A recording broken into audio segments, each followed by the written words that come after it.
Hey everyone, I'm Scott Stokely, and this is Outside the Circle with Scott Stokely and the stars of the show, Luke and Derek.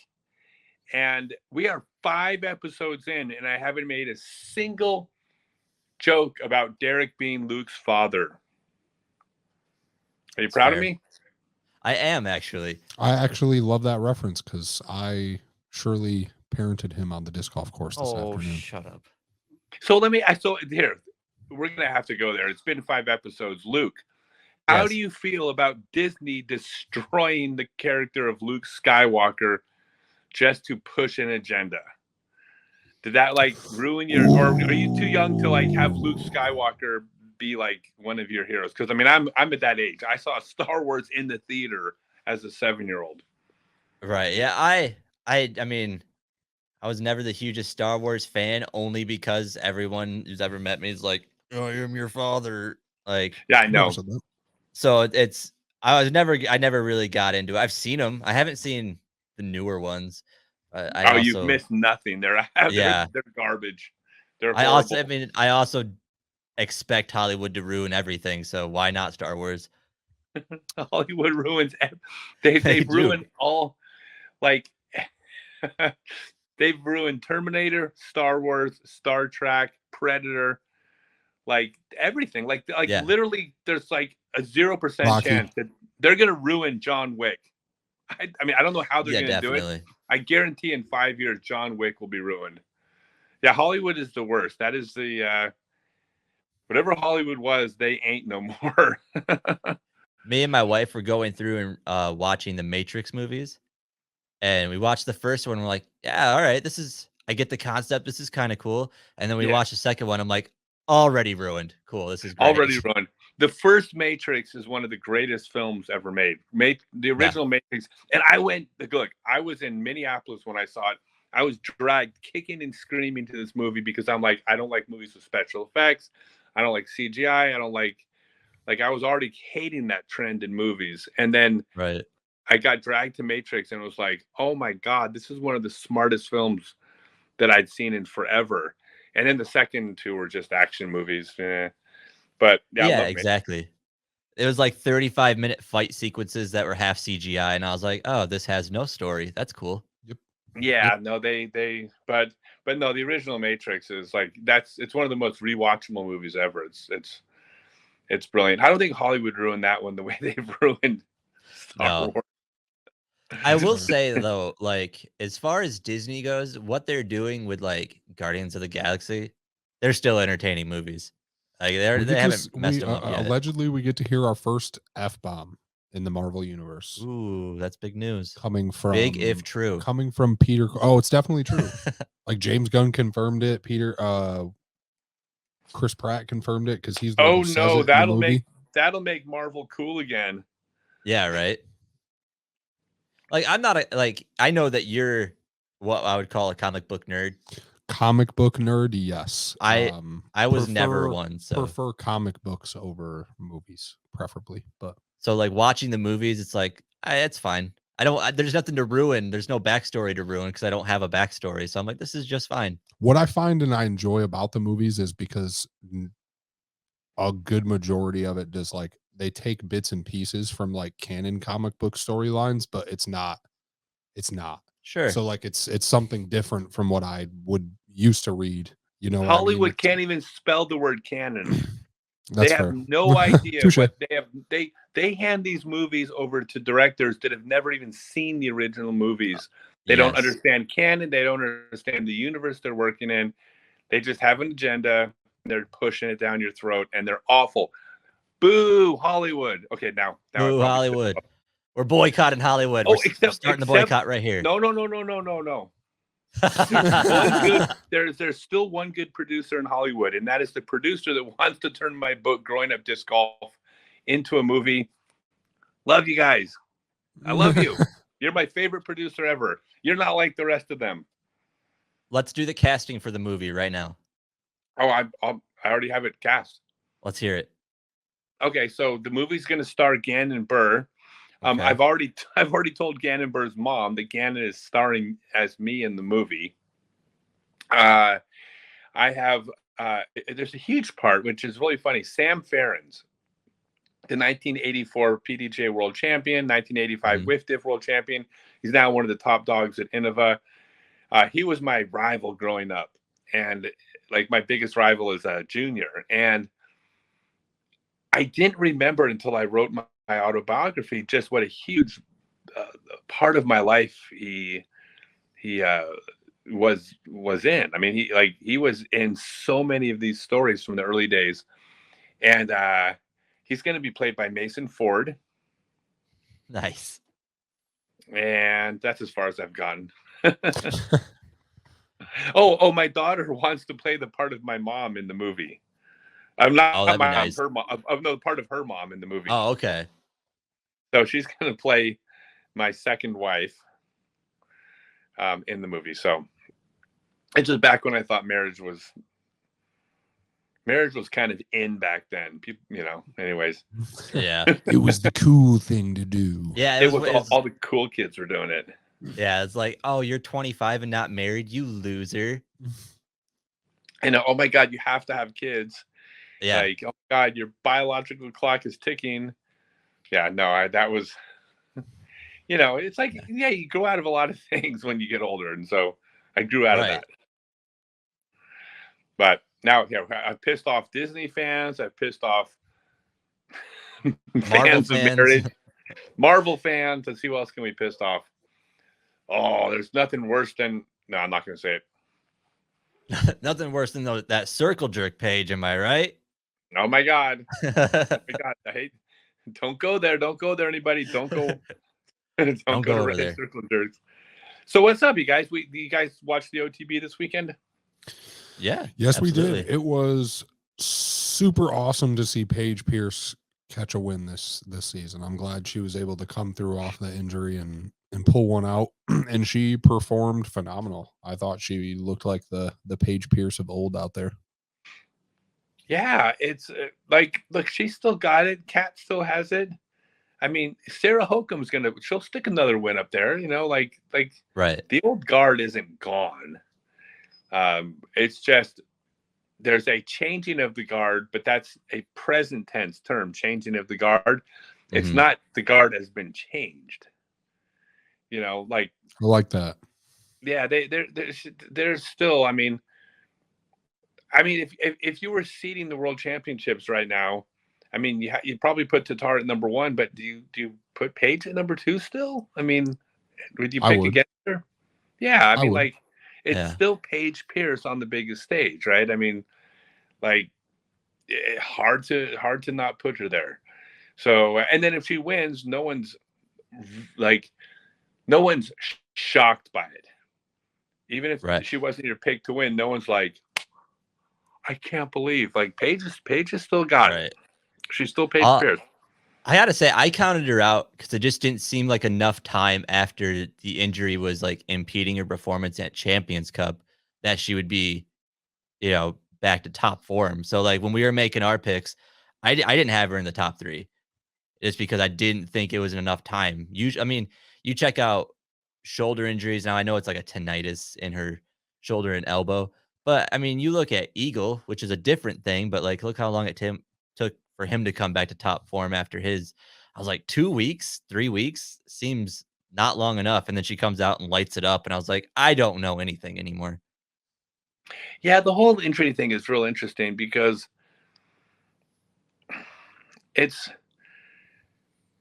first off, the fact that players get injured is because we're playing a sport.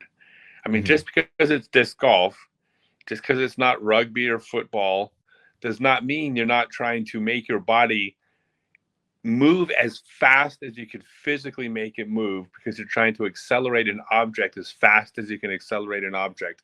You are pushing your body to the limit. So injuries can happen. There's no doubt.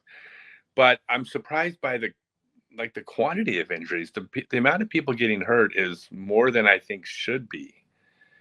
And I don't know what's causing that. I'm 53 years old. I still throw farther backhands than the majority, or definitely more than half. So we'll say majority of the pros on tour. Backhand, I throw farther sidearms than still pretty much any of the pros on tour, and I'm completely injury free. And what's funny is that's actually been a huge selling point for my online class, my Become a Complete Disc Golfer class that I teach, because I'm older and I ain't getting hurt. And it's like, I don't understand where all the injuries are coming from. I mean, I'm not looking at like bad form, muscle strain, joint strain injuries. I mean, it appears that people have good form. So I think it's just because this is a real sport. Mm-hmm. But boy, there's more than it should be. Like, if I feel like from the outside perspective, like I start to think like, okay, they're traveling a lot. So, I mean, traveling always takes a toll because you can't always get like the healthiest food. A lot of people eat fast food, which has been known not to nourish your body. And then also but also that's what they did back in the day. So, I mean, you could be an outlier in that situation. But also it's like, sure. I'm a sample size of one, like that. Right. As a scientist, you can't say that like you have to take that with a grain of salt for sure. But I'm the only size that I have personal reference to. Is like, I'm not hurt. I'm not even close to being hurt. Like I can keep doing this forever. I'm not worried about getting injured. And then I wonder, is it a course issue? And I don't mean like the design, but the length of the course. So like the obvious the average size of courses on tour have lengthened to catch up with the game. And then you have, practice rounds sometimes twice a day trying to learn the course. Very little recovery in between a 3 to 4 round tournament on that same course. It could be an overuse issue because now with courses being lengthened, you're trying to throw farther. I think overuse is possible. Not taking breaks is possible. I mean, they've, like in a sport like baseball, they've got it down to a science. Which days you throw, which days you don't. I mean, if you're like a pitcher, for instance, I mean, you don't go out there and throw full speed pitches 7 days a week. We know that's not going to be good for you. And I think that might be some of it.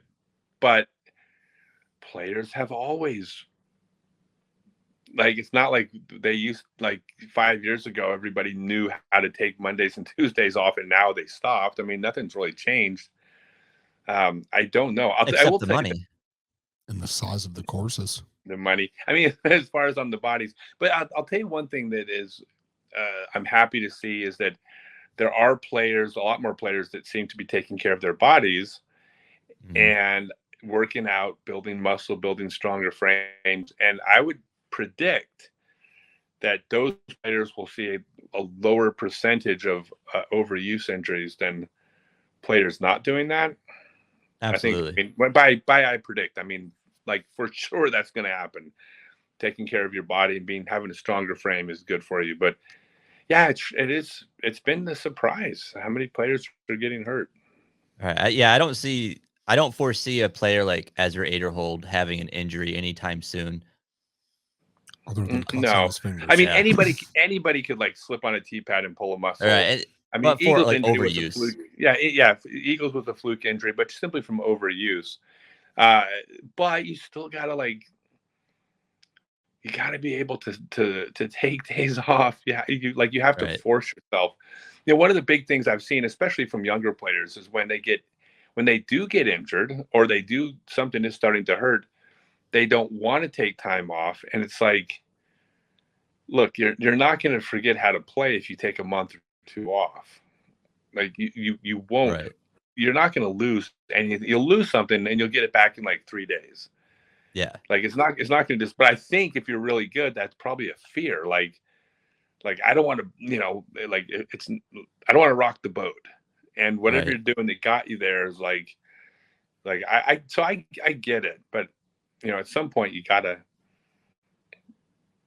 take those breaks. But I don't know that that's what's causing the injuries. I mean, it's hard to say.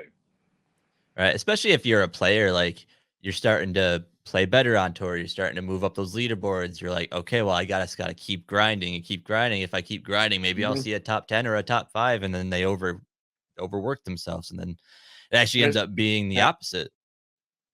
No, there's a point of diminishing return. There's no doubt.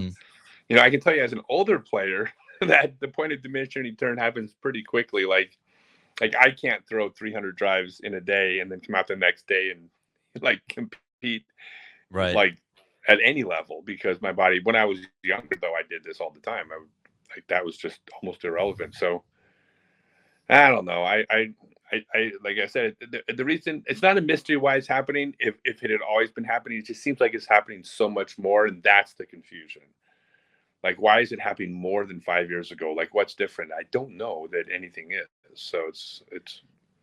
Is it a fact that maybe, like, I mean, Paige has been on tour since 2011, I believe. So it's like, is it a matter of we're seeing these people who were on tour 5 years ago now just getting injured? Hmm. And that could be the thing. Like, we didn't hear about them getting injured 5 years ago, but they were also younger and haven't been doing the grind for 5 years until now. Yeah, that's a good question. I don't know. I'd have to like get a list of players and see the correlation. Right. In fact, maybe somebody could do that after listening. If they have a like any gauge on who the players are, like look for patterns, see if we can figure it out. Yeah. Speaking of Eagles injury, have you ever tried to do a 360 forehand? I I invented the 360 Did you? sidearm. Yeah, when I set the world sidearm record is with a 360, and I was the first player ever to do it in competition. I have no idea why players like no, you throw farther that way. I did 360 sidearms when I was at the clinic today in Manchester. I did a 360 sidearm during the clinic as a demonstration that was lasered at 520 feet, and it was into a slight headwind. Nice. Yeah, and it was. I look. It was a good throw. But it was 520 sidearm, and it was absolutely with a 360. Without a 360, it would have been 470. Because there was a headwind. It was blowing not hard, but it was definitely Right. blowing in my face. Yeah, you get more power that way for sure. Yeah, Absolutely. when Eagle got injured, But I he said he literally was doing that. I'm not kidding.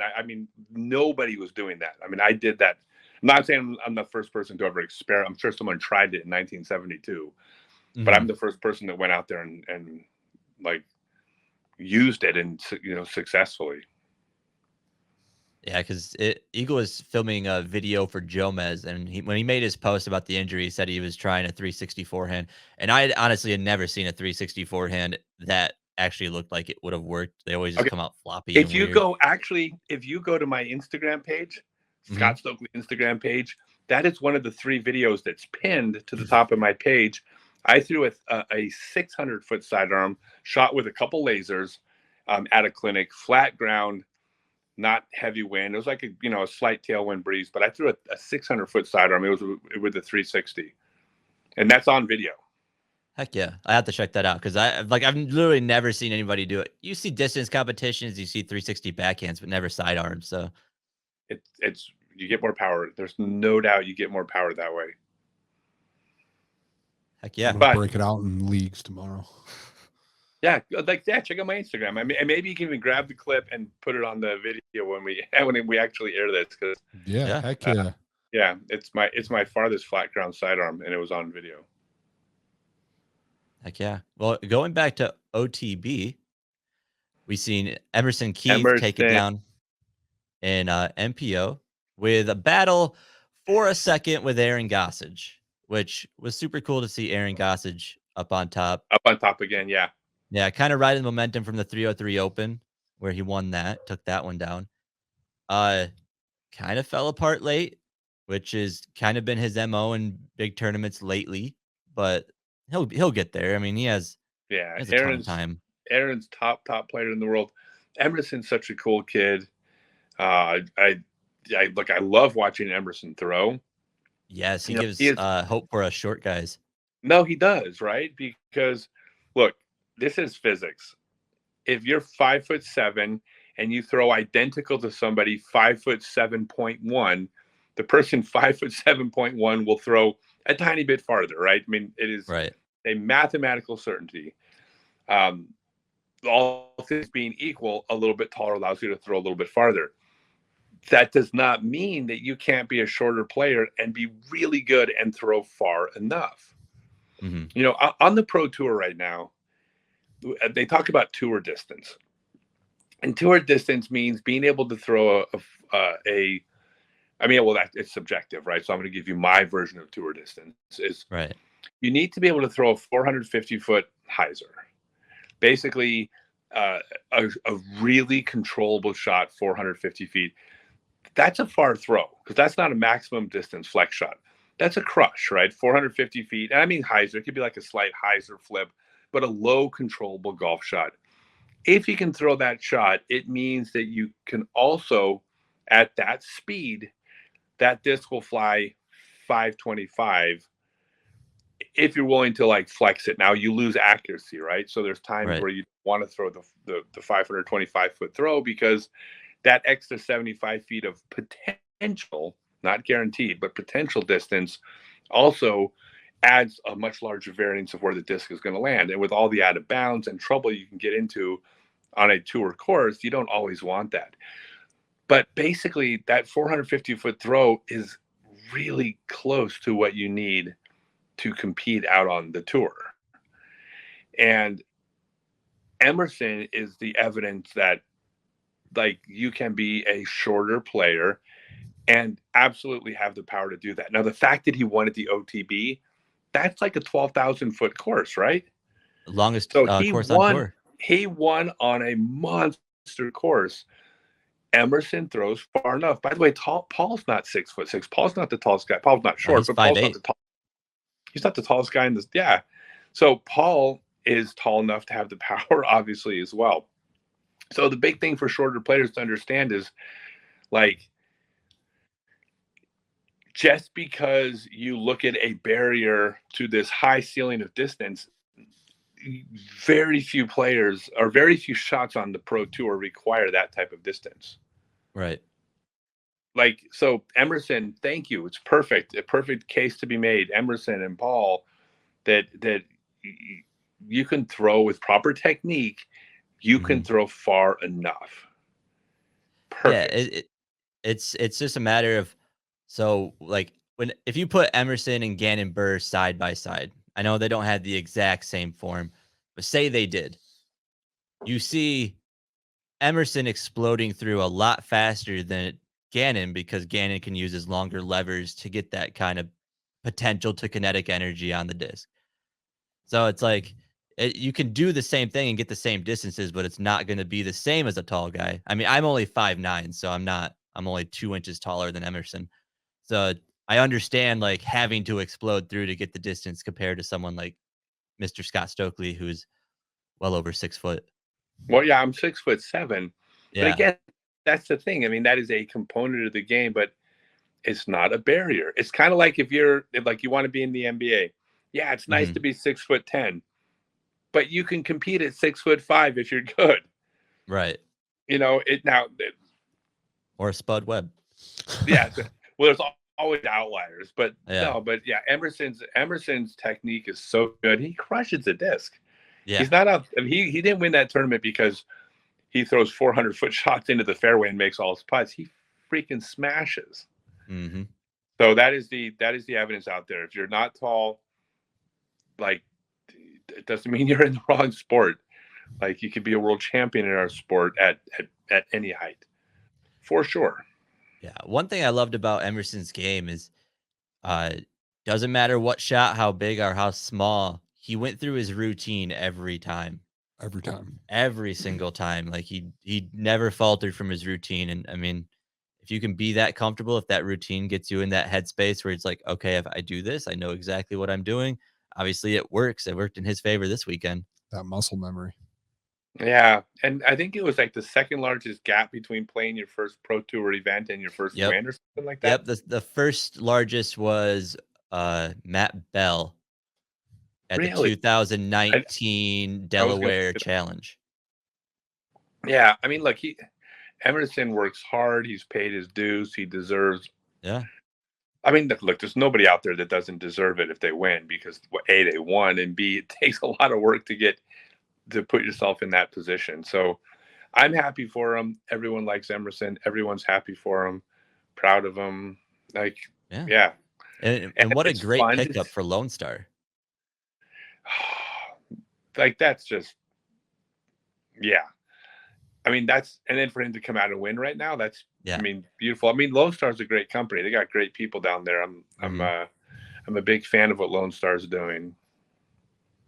Yeah. Speaking of Lone Star, so when Emerson won, the entire Lone Star team was there to congratulate him. And it got me thinking about disc golf teams in general, because I mean, manufacturers have teams, but they're really just an eclectic assortment of players who they think is going to be able to sell plastic for them. You know, what Brody Smith or Anthony Barella does doesn't affect what Paul Macbeth does on the course. There's no actual like team play. So I was wondering your opinion on disc golf teams and, you know, having the team congratulate you after a win when really it's an individual sport. He just beat all of them. They should be like not salty about it, but it's like, man, I should have done better. But instead they're like, I knew you could do it. Like we're almost like a family vibe. It helps first off to be the underdogs. Right. That puts you in a definitely different mindset. I will tell you a quick funny story about that, because about 5 years ago, MVP, this is in 2015, so I'm going back 8 years now. MVP was already making fantastic discs. And I was only throwing MVP at this time. And they were doing some stuff to sponsor my Blue Power events, and I love Brad and Chad. They're great guys. I toured their factory, and you know, I was throwing all their discs, and they were kind of an outcast type of company. They were the nerdy company. The MVP fans that would go out to the course would get grief out at the golf course for carrying these discs. It might all be in fun, but it was a universal sentiment that every MVP person, but that kind of pushed them into a corner where they felt this camaraderie between themselves. They were the outcasts, right? And I was the very first player to win an A-tier tournament throwing MVP discs. I won the Cedar Creek Open in Minnesota by 12 strokes. And take that, Simon. What? Take that, Simon. No, this was so this is right after 2015 Worlds. I went out to the Cedar Creek, won by 12 strokes, and played really, really well throwing MVP discs, right? And this was the most telling thing about this community, was that I went immediately after I won, I went to the MVP boards, and it was already lit up about it. But every single post on there was, we won an A-tier. We won. Very few people are even mentioning that it was me. It was, we won. And it was like, wow, this is a community, because my win was viewed as we won. A win for the gyronauts. It was a win for us. Look, our discs are good because we just won an A-tier. And I was like, these guys are onto something. This is a fan base that it was the most loyal fan base in the sport. It was small, but the most loyal. So anyways, I mean, Lone Star is kind of going to be in that role for a little bit until they win, a bunch more and they become, big dogs. Like they probably will be their company. But the other interesting thing about the team thing was that back in 1995, there was basically Innova and Discraft. Innova sponsored some players. Discraft sponsored some players. Sponsoring players meant you get a box of discs once a year or a discount on discs. I mean, it was very loosely based. And I was with Discraft, and I actually had my own deal with Discraft. I was actually getting a salary, and I was actually doing well. And I went to Jim Kenner at Discraft. Well, we were very close. He was like a father to me at the time. But I approached Jim. I said, Jim, we should start the Discraft team. And back then there was no social media. And a lot of people, and we saw this because it was really easy to track disc sales back then, because there was so little disc sales in the sport, right? Like 900 courses in the country or in the world. Whatever pro in that region, whatever they threw, that's what people in that region threw. Remember, there's no social media. So all you had was, that player wins every tournament in Iowa. That's what everybody in Iowa throws. So I went to Jim and I said, hey, Jim, we need to do is we need to get players in every single region, and include Europe and Asia too. We had a player in Japan, Hikari, and I said, let's get and let's form a team. You know, we got Brad Schick in Ohio, and we got Mike Sayre in Texas, and we got Timmy Gill in Minnesota. And at the time, we had Bamba and Steve Rico in California, and we just had players everywhere. And we kept it hush hush. And when we announced it, we have all these sponsored players. This is the Discraft team, and we treated it like a team, because at the time, Innova was the big dogs. I mean, Right. I guess they still are the biggest company, I believe, but. At the time, Innova was the big guys, and Discraft we were trying to play catch up, and we felt that role. And we absolutely were rooting for each other. Like, there was no animosity between us. I mean, we were, when one of us won, we were happy. That's why if you look at the 1999 World Championships, when Ron Russell won, like, the entire team carried him down the fairway on our shoulders. Right. Like, it was a win for the team. I mean, at the end of the day, it's a win for Ron, and I wish I wish it had been me instead, obviously, but I was still happy for Ron. I was happy for Jim Kenner at Discraft and the team. So yeah, that's what kind of started the team thing. I mean, there was nothing like it before I started that. Now, I started it, but Jim Kenner funded it. So not that he had to green light it, and gave bonuses, and he paid some entry fees for everybody. Nothing compared to nowadays, but more than what was happening back then. It was, it was the leader. How do you feel about a manufacturer's cup, like during the season where, like, I don't know, Innova has 5 players, Discraft has 5 players, Dynamic has 5 players, all on the Pro Tour competing for a separate amount of points, separate from like the DGPT points, to kind of, have a little rivalry between manufacturers. I mean, that's something that we don't have. I mean, it's kind of like made up, contrived. Like, it's fun. Yeah. I think all the side games can be fun. I mean, one of the things that's players that aren't sponsored also a lot of times are brand loyal. Mm-hmm. And really, there's no reason to be. Like, if you're not being paid to throw one manufacturer's discs, there's no reason to carry all the one manufacturer's discs, except for the fact that people are tribal, right, and they want to feel like they're part of something. So it's like there's no reason to whatsoever, but I totally get why people do, because you want to be on team so-and-so, and especially if there's a player that you like or you follow. I mean, it's not an original idea. I mean, there's a reason why athletes make money wearing Nikes, and then everybody wears Nikes because that player wears Nikes. So, like, it's fun. And so, like, I think something like that can be fun. I mean, just as a StreamYard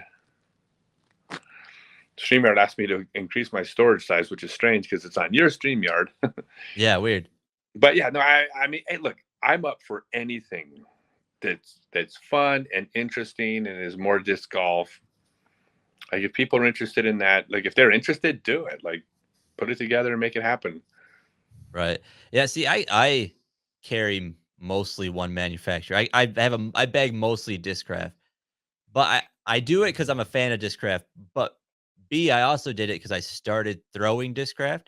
So, like, and I knew early on that flight numbers weren't universal. So it's like, if I was throwing a 6-speed in Discraft, I know that 7-speed would be faster in Discraft. Right. But a 6-speed in Innova might be a 7-speed in Discraft. So it's like, it was an easy way for me to go, okay, I can jump up from a zombie to a stalker and know that the speeds are going to be different. Yeah. Look, it's all of it's just because it's fun. Yeah. So it's why we debate. It's why we do shows. I mean, it's part of sports. I mean, there's only a few people playing the professional sport. Hopefully millions of people are enjoying or will enjoy the sport. Right. And anything they can do to do things that are fun and interesting, I'm a fan of. And I'm definitely a fan of trying new things. Even the dumbest ideas in the world, like hats off to you for trying that dumb idea, because if it wasn't for dumb ideas, the good ideas wouldn't have sprung from them. Right. So It's if true. someone did something like that, I mean, I have one idea, I'll share it with you guys off the air. I have a Okay. great idea for something that if I decide to put the energy into would be a lot of fun as a side thing. But I gotta save this for if I post it, someone is gonna do it. So, Right. Yeah. but I'll tell you guys. Yeah. Perfect. Much like the Champions Cup original format that got kiboshed and just turned into a regular. Do you know about that? Which is no. The Champions Cup was originally going to be, uh, I believe, 3 rounds of match play, and then then the final round would have been stroke play after that. So it would have been like a mixed tournament, and pretty much only a select few people on the Pro Tour actually liked that idea. So they put the kibosh and just turned it into regular stroke play rounds for the entire major. Who cares if the players like it? Then don't come. Right. Yeah. But put up the money and tell the person to play with whatever format you have. It's your tournament. Right. Yeah. And in fact, if the spectators or the audience doesn't like it, then that's a barrier because those are the Right. sponsors. Those are the ones who are paying the bills. But the players don't have to like it. This is where every player in the sport gets mad at me, but I'm sorry. like if you're a tournament, you appease the sponsors first, then the fans, then the players. I think it goes in that order. Right. Real quick, I like that. something we didn't get to touch on last week was the Disc Golf Pro Tour acquiring Jomez Pro. Yeah, I don't know. Do you know? I didn't hear the actual details of have they announced it? Yes. So as far as I know, I'm not gonna get too inside baseball with like financials and all that kind of stuff. But so DGPT acquired Jomez. Jomez is staying its own entity, making its own revenue and all that, but it all does fall. It's basically a DBA. Like Jomez is a DBA of Disc Golf Pro Tour now. Uh, Nothing should change except for now the Disc Golf Pro Tour is running the back end like HR and all that kind of stuff for Jomez, allowing Jonathan Gomez to just be like a have creative control of Jomez at this point. Look, we talked about that I think 2 shows ago, which is like they're the best. Mm-hmm.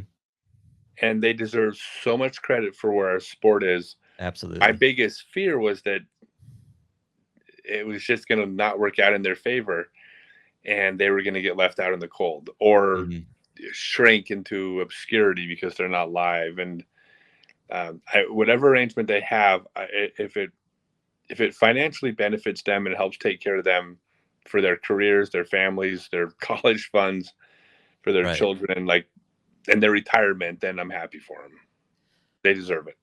My concern is, and I guess it's not really a concern, but it could happen. So if we obviously already have like GK Pro and Ace Run and gatekeepers who still make content. Multitudes of different media outlets. Yeah, making content around the Disc Golf Pro Tour.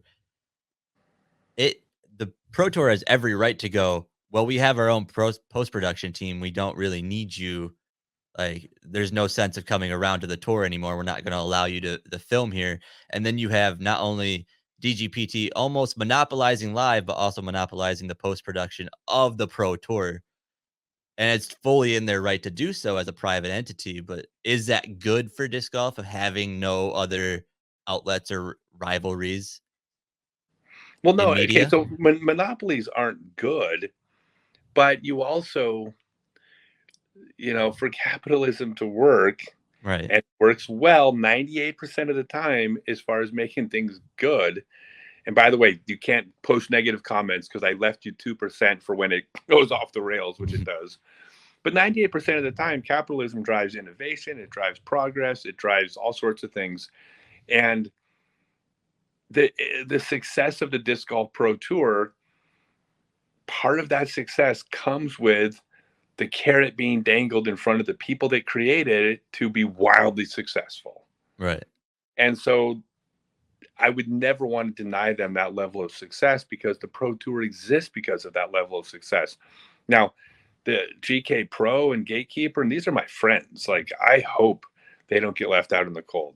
I mean, I don't think there's any malice or ill feelings. Like, I don't see it happening because they're an asset to the tour. Everyone loves their content, but it is within the right of the Pro Tour. I mean, it's their tour. They're the ones who are investing money. They're the ones who risked the money and risked their careers. All the people that left their careers to dive into this, that you know, if it works out, great. Wow, they won. But there was no guarantee that it was going to work. There was no guarantee the investor was going to recoup their money. There was no guarantee that this wasn't going to be a bad career move for the people involved. So they took the risk. Mm-hmm. And so if they get rewarded for it, it's hats off to them. Keep in mind, too, I mean, it's a monopoly. Look, a monopoly in the sense of, you know, like in America, if you're a monopoly and you use your means to create political pressure to prevent other organizations or businesses from competing against you, that is unethical. It's crap. It's everything. It's anti-American, right? But a monopoly that is simply you are wildly successful and in an industry because you're the best at it, and you're not preventing anyone else from competing against you, that's not unfair. And so if the Pro Tour hypothetically was to exclude GK Pro and exclude Gatekeeper, like nothing prevents them from finding investors and creating an organization to rival the DGPT. It's still a level playing field to go out there and ply your trade. Right. That's not an unfair. I mean, things, just because something might be unfortunate doesn't make it unfair or unethical. But I don't think it's going to happen because GK is great and Gatekeeper is great, and I think I believe they have great relationships. Like the Disc Golf Pro Tour is not trying to like screw anybody over. I mean, these are good, honest people that are running this organization that are doing their best to do things right. You might not agree with all their decisions, but they're not making their decisions callously. Right. That's fair. Yeah. However, so I guess I don't know how this would work. So if another organization were to rise to rival the Disc Golf Pro Tour, the Disc Golf Pro Tour is the official tour of the PDGA, which is the governing body of our sport, obviously. Would that other tour be able to play under, like, say this is an elite series under PDGA rules, or is that the sole, I guess, benefit of the DGPT? I mean, would this rival tour have to make up their own set of rules? Kind of like, is it a live golf type of thing? I don't know. No, I don't think. Okay, so I'm not a lawyer, but I don't think so. I mean, you can run PDGA tournaments and follow the PDGA rules for running tournaments, and you can call them any tour you want. You probably can't use a trademark term like the official tour of the PDGA, but that doesn't mean you can't run PDGA events and call them a tour. I don't see anything because like the PDGA does not belong to DGPT. It's a players organization. Right.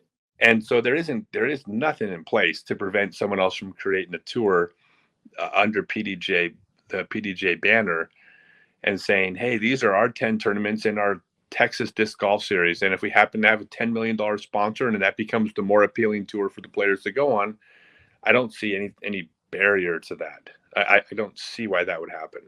Right.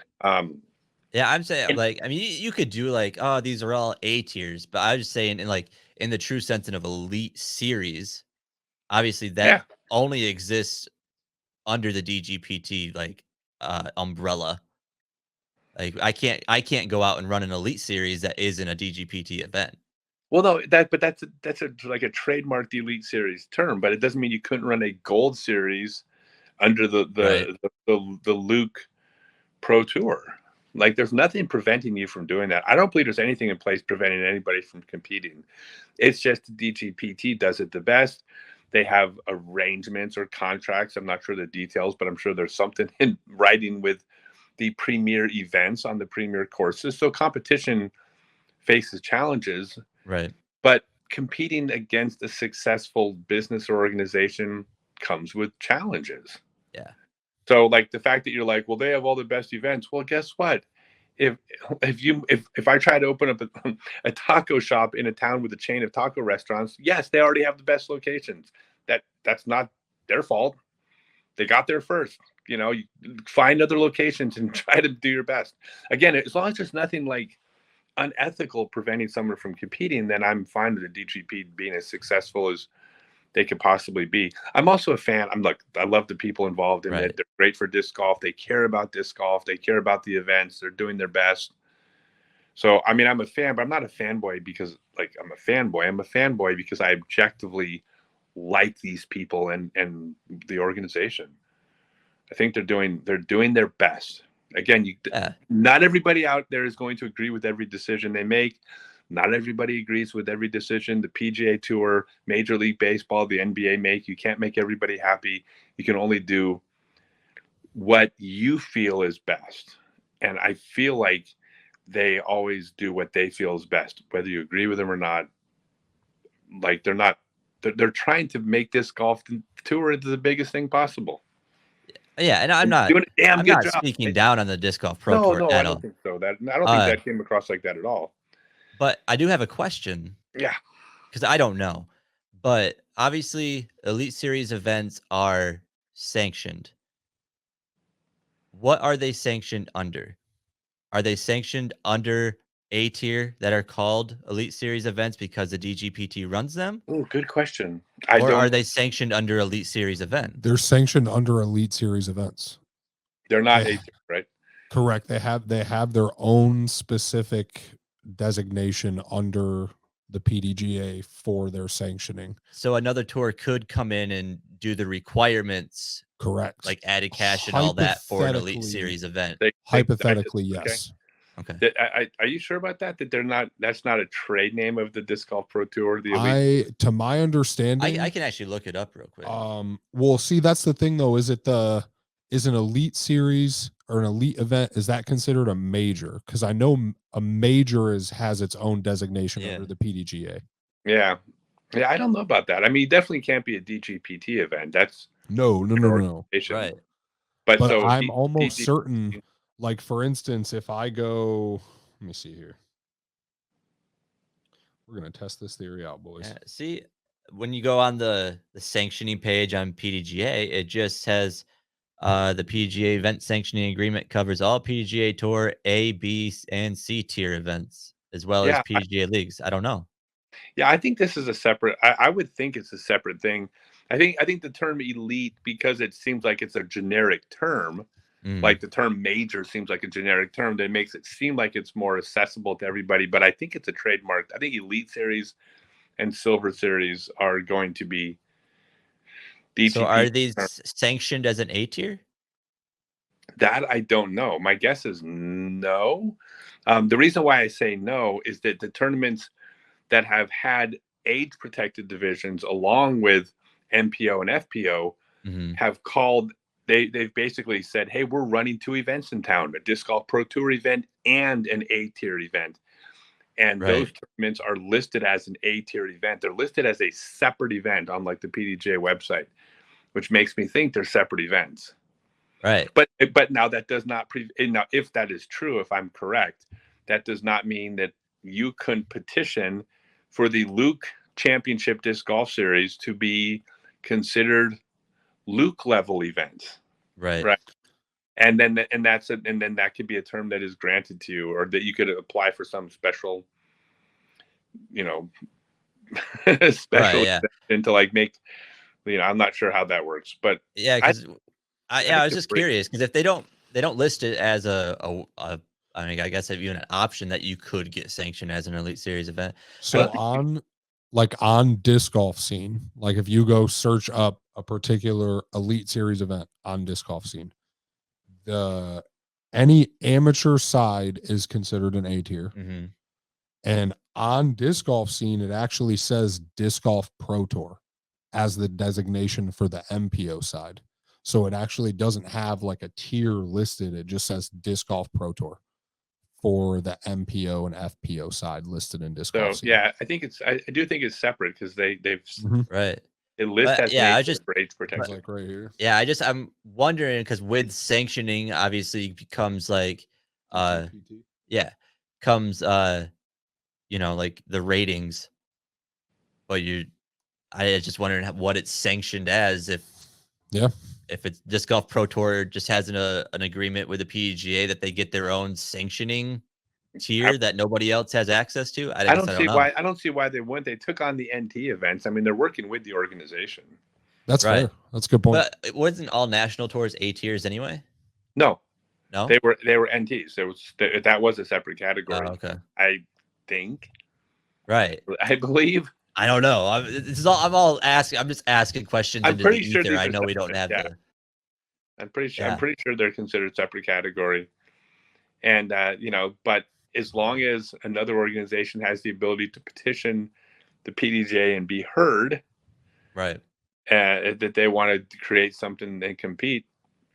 In fact, that's a great reason why the Disc Golf Pro Tour. I would say another reason why the Disc Golf Pro Tour wants to keep the GK Pro and Gatekeeper close to them, because if those guys are free agents, that does lower the barrier to entry to competition. Like, Right. can you imagine being a Pro Tour event that comes in and doesn't even have a freaking film crew to get started? I mean, that is a massive issue, a massive barrier to overcome. So right. That's why the free market works. I'm a fan. This whole free market idea, I'm a big fan. Let me ask you, how long do you think it'll take before a rival tour starts? Few years. Think only a few years? Yeah. Now, how long before one is successful? That's hard to predict. Yeah. Why wouldn't a company start? Like, why? I mean, look, this is America. You have something that's profitable. People like making money. Right. Like, why wouldn't someone look at this as an opportunity? Disc golf is the fastest growing sport in the world. It's taking over the world. I mean, like we know what's happening to the sport. People aren't oblivious to it. It's not under the radar. So does this something come along? Of course something comes along.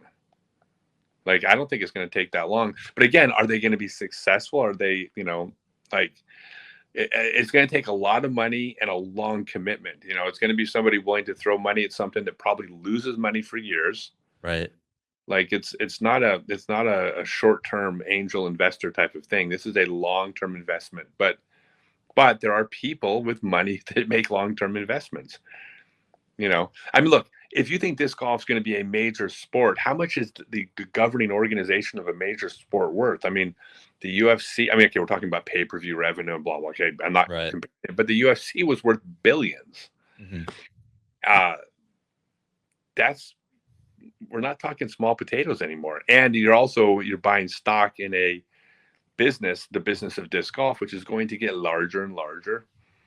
Yeah, of course, it's going to happen soon, and that will be good for the sport. Of course, it will.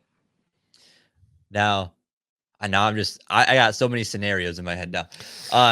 So say a rival tour starts, right, and they decide, I don't want to play by the rules that PDGA sanctions. We're going to make up our own set of rules, based off the traditional rules that we have, but we don't want to adhere to them strictly, so we're going to make up some. And hypothetical trash talking is allowed. Yeah, or whatever. What's some like odd rules or something that you would love to see on the pro scene? For maybe you thought about this for years that the PDGA just doesn't let you do. God, you know what? I haven't thought about this for years. I was just hoping there would be the Disc Golf Pro Tour, right? One organization. But off the cuff,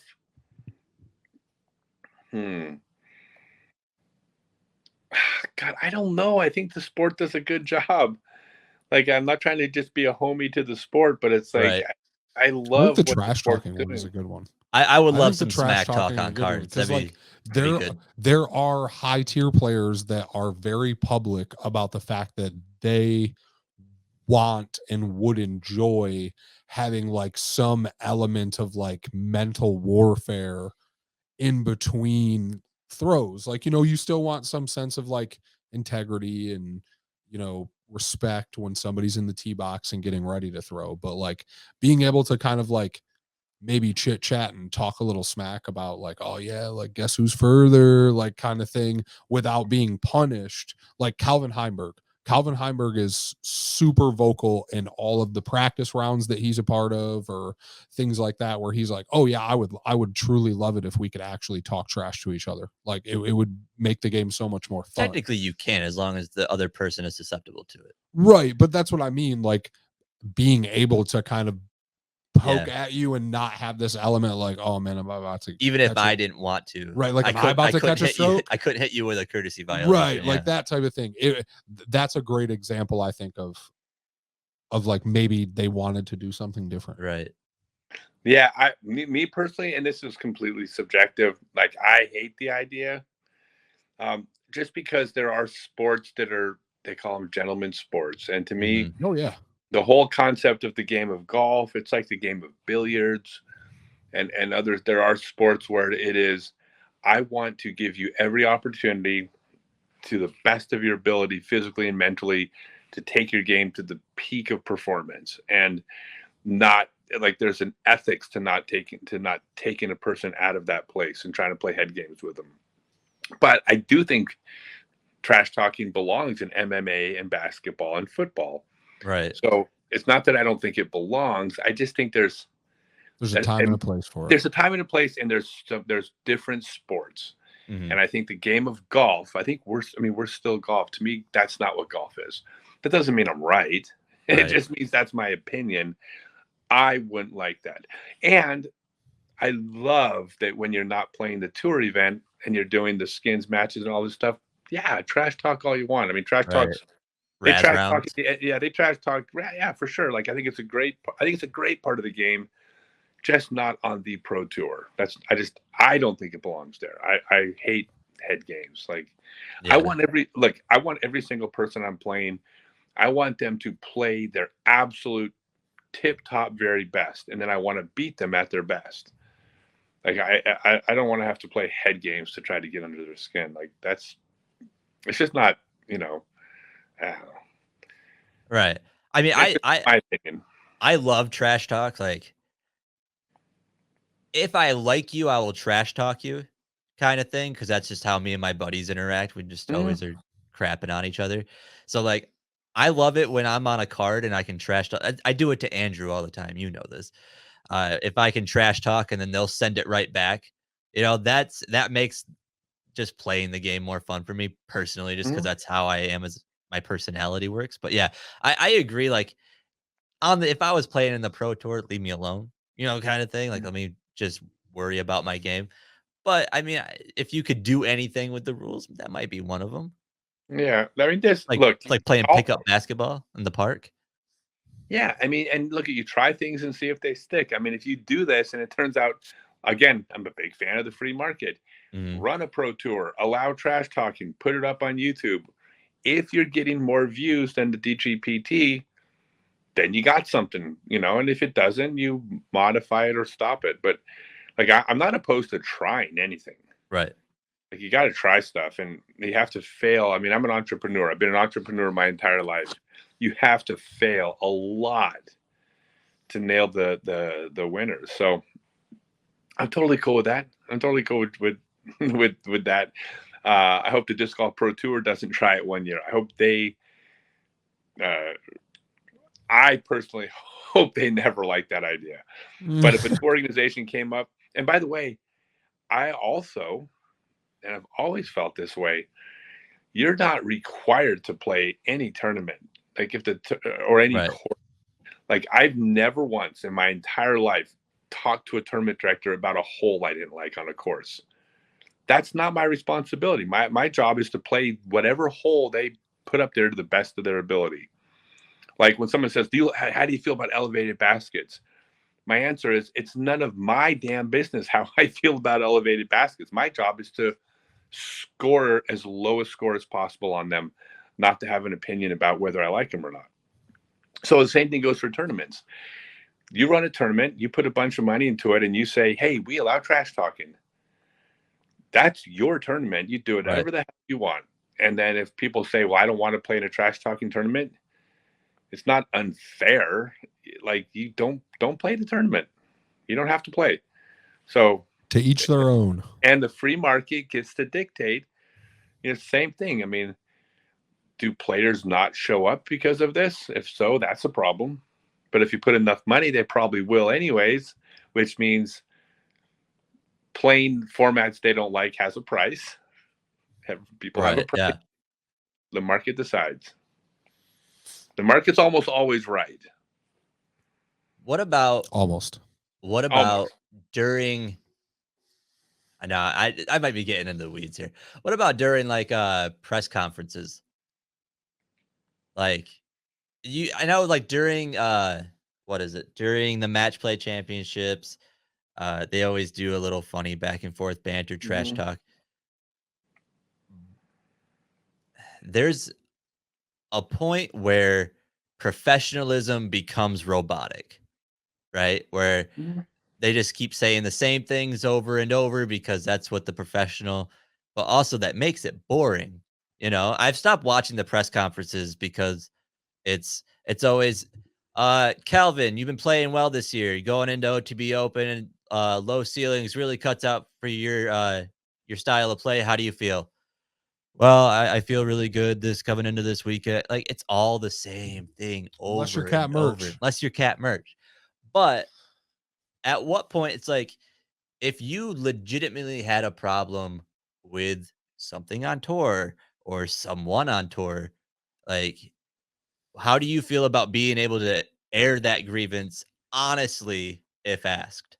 Well, it depends what the grievance is. I mean, there's some things that need to be kept internal and behind closed doors, and like in wrestling, they would say things that happen in the training room stay in the training room. Like, okay, so I think there's a place where there's times where you should keep your mouth shut, and this is the business of the players. Here's one of the biggest problems facing the Pro Tour, and it's a great problem to have, but I think this is one of the problems, is that everybody on tour is like pretty much really nice. Right. I mean, this is like, and I love it. I mean, I couldn't be any happier with the fact that when I was out there last year, I liked every single player. Everybody was nice to me. Everybody was nice to each other.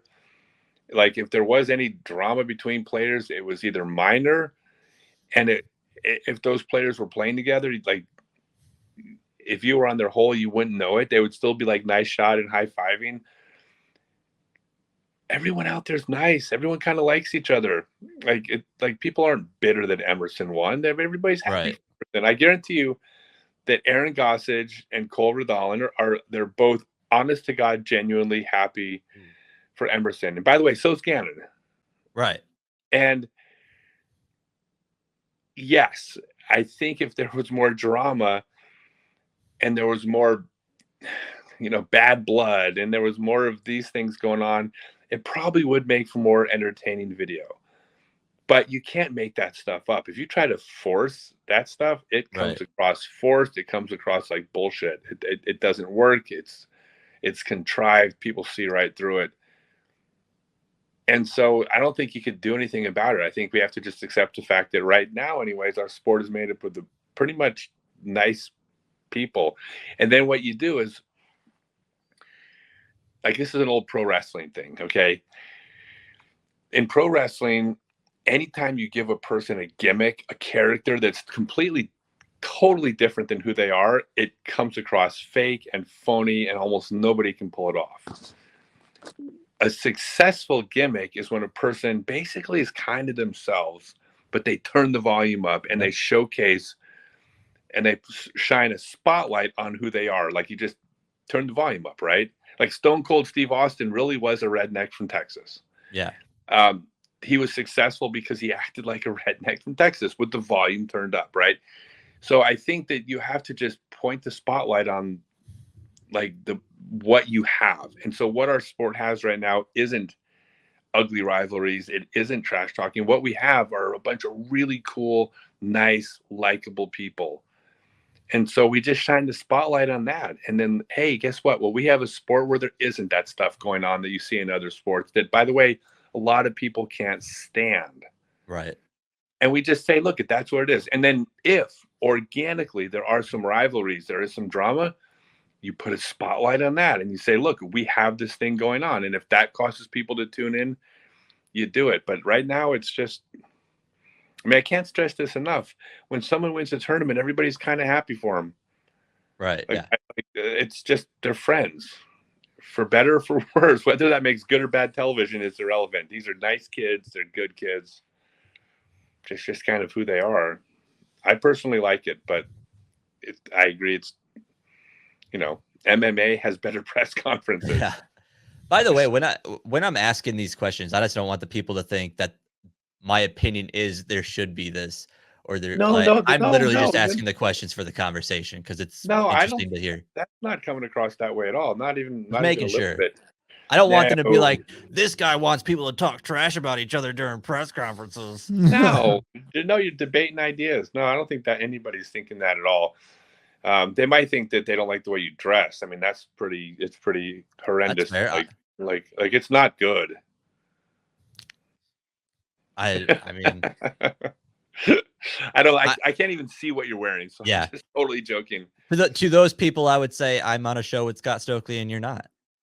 Hey, and I'm wearing a hoodie with a cat eating sushi. Heck yeah. Because this is from Japan and I miss Japan. And this is what peak fashion looks like. Yes.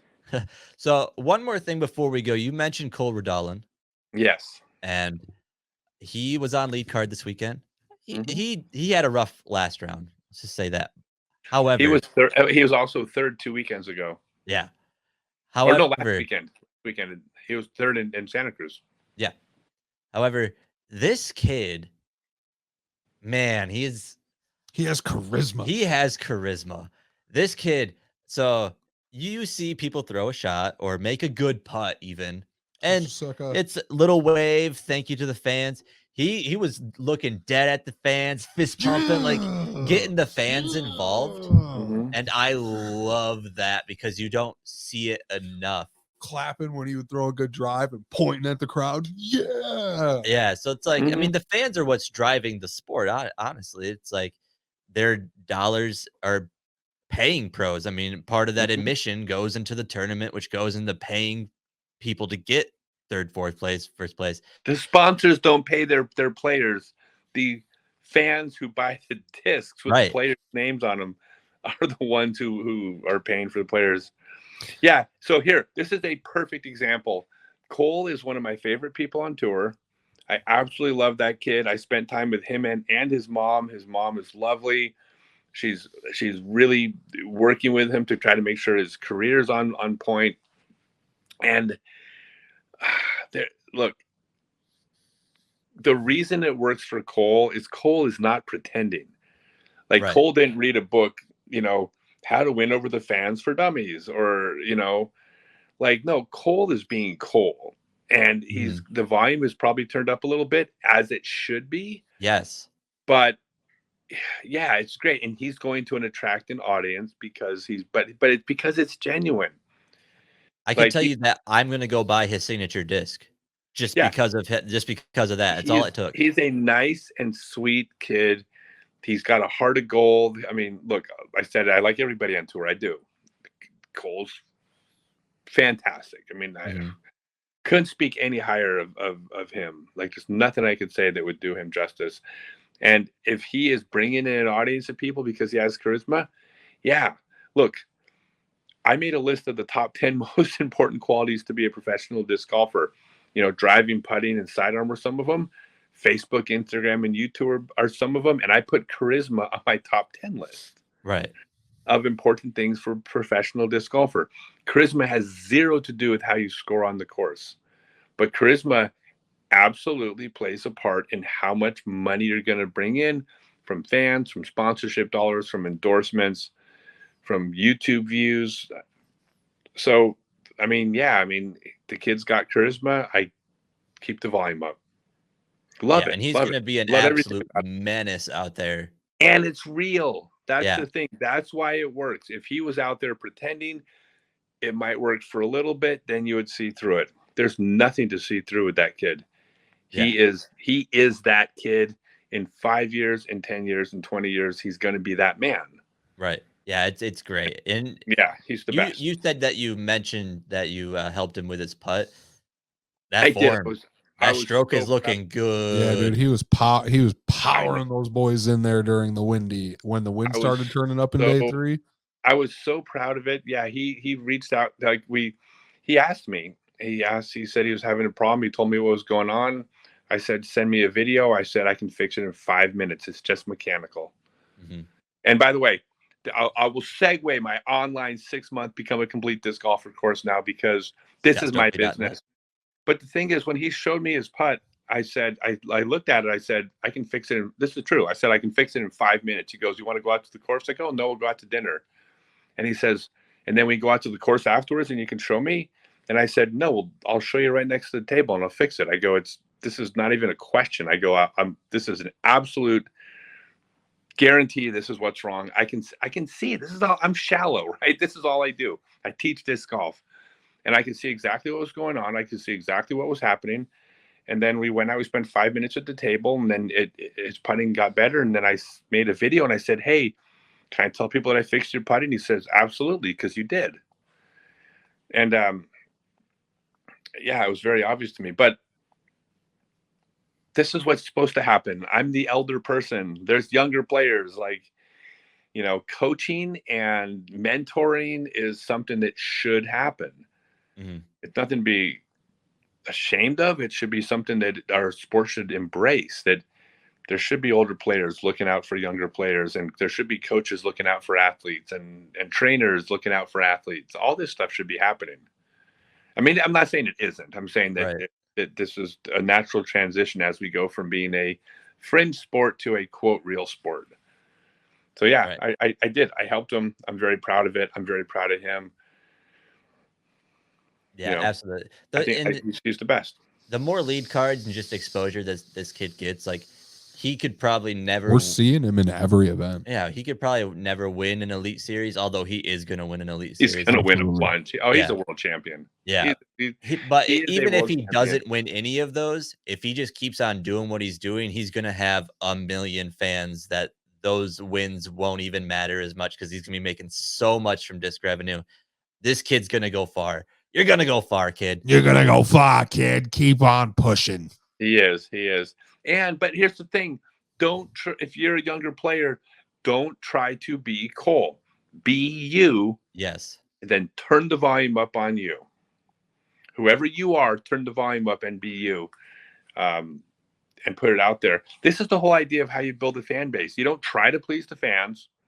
You are yourself with the volume turned up, and a certain percentage of people will gravitate you because they connect with you. Right.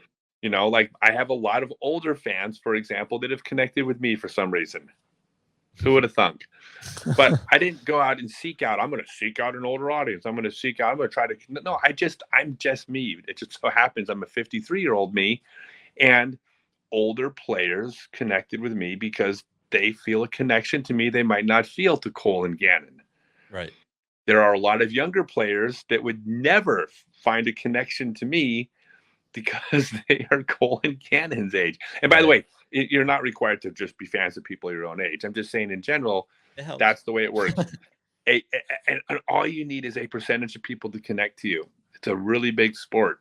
If 2% of the people out there are rooting for you, that is a lot of people buying your discs. You can make a damn good living if 2% of people would list you as your favorite disc golfer. Yeah. I will say I've become a massive Simon Lizotte fan purely because we are the same age. Partly because we are the same age, the exact same age. So it gives me some mild hope that, like, maybe I'll be the oldest amateur world champion someday. Why not? That's my goal. Absolutely. Here. Well, before we wrap this up, how about you tell us where you're at, where you're going, what you got going on? Oh my God. I just won the Pork Pie Classic in England. I had a great time out there. Confetti. Yeah, it was such a good time. I'm in Manchester, England. I just did a clinic in Manchester tonight. And on Saturday, I'll be competing in the Scottish Open. Heck yeah. And then You guys know about my world's longest hole. Did I tell you about this? Yep. Yes. I will be playing the next world's longest hole. I'm guessing at this point it's going to be about 12 miles long. It's going to be someplace in Scotland, maybe the Highlands, maybe the Isle of Skye. I'm going to find some really Scottish-looking place, and I'm going to put up a golf hole that's 12 miles long, and I'm going to play it. That's what I'm Don't sound so doing excited about it. It has to have mountain goats. It's in Scotland. It's going to have mountain goats. It's going to have mountain goats and drunk Scotsmen. Yes, for sure. He's gonna throw but it it's going to be made of haggis. Actually, apparently haggis is the if you order a Scottish breakfast, it comes with haggis.